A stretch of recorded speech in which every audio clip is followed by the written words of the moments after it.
Le même discours qu'il y a 3 mois et qui a encore plus d'impact après la démission de Liz Truss.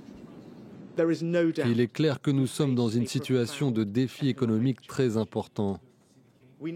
Nous avons besoin désormais de stabilité et d'unité, et ma plus grande priorité sera que notre parti et notre pays se rassemblent. La mission principale du nouveau Premier ministre, redresser l'économie britannique. Oublier les réductions d'impôts en faveur des riches proposées par sa prédécesseur et qui aura provoqué la démission de Liz Truss. Rishi Sunak devrait au contraire annoncer une hausse d'impôts et une réduction drastique des dépenses publiques. Car la dette du Royaume-Uni est colossale. À 98%, elle pèse quasiment aussi lourd que son PIB. Et il n'y a pas que la dette, il y a aussi l'inflation à 10%, au plus haut depuis 40 ans dans le pays. Le pouvoir d'achat des ménages est en chute libre, ce qui se ressent dans leur consommation, moins 1,4% en septembre. La livre est quant à elle au plus bas et les taux d'intérêt s'envolent.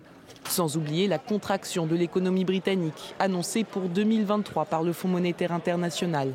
Sur le plan politique, là aussi, le défi est de taille, car Boris Johnson et Liz Truss auront laissé derrière eux un parti conservateur, certes majoritaire au Parlement, mais fracturé.